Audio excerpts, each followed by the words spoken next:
नमस्कार सर्व स्वामी भक्तांना, तुमचं स्वागत आहे माझ्या चॅनलमध्ये soul journey with Shri Swami Samarth. सगळ्यात पहिला जो संदेश आहे स्वामींचा तो हा आहे की जर तुम्ही काही शिकत आहात किंवा कुठे काही तुम्ही अप्लाय केलं आहे किंवा काही ॲडमिशन घेण्यासाठी तुम्ही प्रयत्न करत आहात, तर तिथे आहे ना ते काम होताना दिसून येतं आहे. आणि जर तुम्हाला काही कोर्स करायचा आहे किंवा अशा कुठल्या गोष्टी आहेत शिक्षणाबद्दलच्या किंवा कुठला असा कोर्स आहे जो तुम्हाला करायचा आहे आणि जो तुम्ही करू नाही शकलात खूप वर्षापासून, किंवा काहीतरी तुम्हाला असं आतमधून वाटत असतं की काहीतरी राहून गेलं आहे, मला ही तीव्र करण्याची इच्छा आहे. म्हणजे ते शिक्षण असू शकतं किंवा असा कुठला कोर्स असू शकतो जो कदाचित तुम्ही सुरुवात केलेली आणि कदाचित अर्धवट सोडला आहे, किंवा अशा कुठल्या गोष्टी आहेत ज्या तुम्ही अर्धवट सोडलेल्या आहेत. म्हणजे काय तर शिकण्याच्या बाबतीत तर ते कुठलंही असू शकतं. म्हणजे जरुरी नाही की फक्त पुस्तकी शिक्षण. तर काय कुठल्या अशा गोष्टी ज्या तुमच्या अर्धवट राहून गेलेल्या आहेत, तुम्ही अर्धवट सोडलेलं आहेत करून, किंवा तुम्हाला करण्याची इच्छा आहे, तर त्या कंप्लीशनमध्ये येऊ शकतात जर तुम्ही त्यात पुन्हा इंटरेस्ट दाखवला तर. म्हणजे काय तर कदाचित त्यावेळी तुम्ही त्या गोष्टी करू नाही शकलात, पण स्वामी तुम्हाला हेच सांगत आहेत ना, सगळ्यात पहिले ना आजूबाजूची परिस्थिती ह्याला तोलून स्वतःबद्दल विचार करणं हे सोडून द्या. म्हणजे काय तर हे नीट होऊ दे मग मी हे करीन, हे असं होऊ दे मग तेव्हा मी ते करीन, नाही. स्वामी तुम्हाला ठामपणे सांगत आहेत की तेव्हा केव्हा हे कधीही तेव्हा येत नाही तेव्हा तुम्ही त्यावरती काम करायला लागता. तुम्हाला सतत असं वाटत असतं ना की ते होऊ दे, म्हणजे माझं हे काम होऊ दे मग मी ते करायला लागेल. तर हे जे विचार आहेत ना ह्याच्याबद्दल तुम्हाला कुठे ना कुठे बाहेर पडायचं आहे.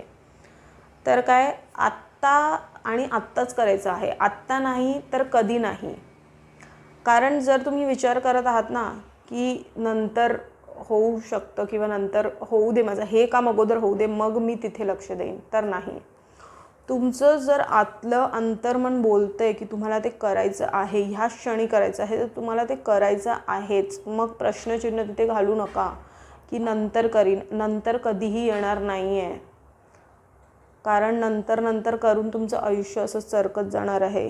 तर त्यामुळे जर तुमचं काही कोर्स आहे, जर कुठलं शिक्षण आहे, जर अशा कुठल्या गोष्टी तुम्हाला शिकायच्या होत्या त्या अधुऱ्या तुम्ही सोडलेल्या आहेत आणि त्यात तुम्हाला खूप इंटरेस्ट होता आणि आजूबाजूच्या परिस्थितीमुळे किंवा अशा काही संकटांमुळे तुम्हाला त्या सोडून द्यायला लागल्या, तर त्यात तुम्हाला यश भेटणार आहे. ती गोष्ट तुम्हाला जोपासायची आहे आणि त्यावरती काम करायला सुरुवात करायचं आहे. हा ठाम संदेश आहे. कितीही अडचणी येऊ दे, कारण ना त्यातूनच आहे ना तुमचं काहीतरी एक मोठी प्रगती त्यातून होणार आहे. जर तुम्ही अशी कुठली गोष्ट अधुरी सोडली होती तर, आणि ती तुम्हाला करण्याची तीव्र इच्छा आहे, पण ती कुठे ना कुठे तुम्हाला त्यात अटकाव वाटतो की हे होऊ दे ते होऊ दे, आणि काही ना काही अडचणी येत चाललेल्या होत्या. तर हा स्ट्रॉंग संदेश आहे स्वामींचा. त्यानंतर मग बघा की खूप साऱ्या गोष्टींमध्ये ना तुम्हाला जर इल्युजन वाटत होतं, तर काय तर डोक्यात असे तसे भलते सलते विचार येणं जे रियालिटीमध्ये आहेच नाही. म्हणजे हे असंच होईल, ते तसंच होईल, आणि ते असंच झालं आणि ते तसंच झालं आणि अमकंच झालं. ह्या सगळ्या गोष्टी आहेत ना त्यातून तुम्हाला बाहेर निघायचं आहे. तर काय कधी कधी तुमचं काय होतं आहे की अस्तित्वातच ज्या गोष्टी नाही आहेत ना त्या विचारांमध्ये आणून तुमचंच डोकं तुम्ही स्वतः खराब करून घेता. ज्या गोष्टी पुढे जाऊन तुम्हाला त्याचा काहीही उपयोग होणार नाही आहे त्या विचारांचा, तरीही सतत ते फालतूचे विचार करून स्वतःच्याच डोक्याला तुम्ही भार करून घेताय. तर काय ह्या सगळ्या विचारातून तुम्हाला बाहेर पडायचं आहे. फालतूच्या गोष्टींवरती विचार करत बसायचा नाही आहे. ती कितीही मोठी गोष्ट असू दे, जास्ती विचार त्याबद्दल करत बसायचा नाही आहे. हा स्वामींचा ठाम संदेश आहे.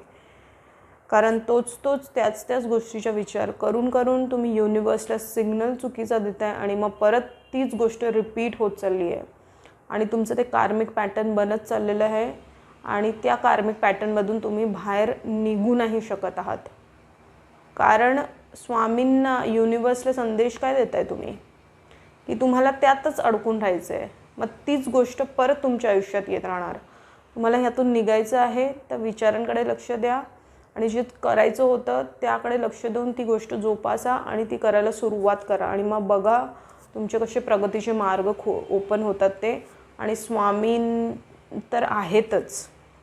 स्वामींचं नामस्मरण रोज करायचं आहे तुम्हाला. जर तुम्हाला बळ, शक्ती, सुख, शांती, समृद्धी ही हवी असेल तर नामस्मरण, तारक मंत्रात इतकी ताकद आहे की तुम्ही काहीही करू शकतात ह्या आयुष्यात. ठीक आहे. तर हा महत्त्वपूर्ण संदेश आजचा होता स्वामींचा. असेच महत्त्वपूर्ण स्वामींचे संदेश बघण्यासाठी माझ्या चॅनलला सबस्क्राईब करा. स्वस्थ राहा. स्वामींच्या नामात आपलं मन रमून राहा आणि कोटी कोटी धन्यवाद हा व्हिडिओ बघितल्याबद्दल.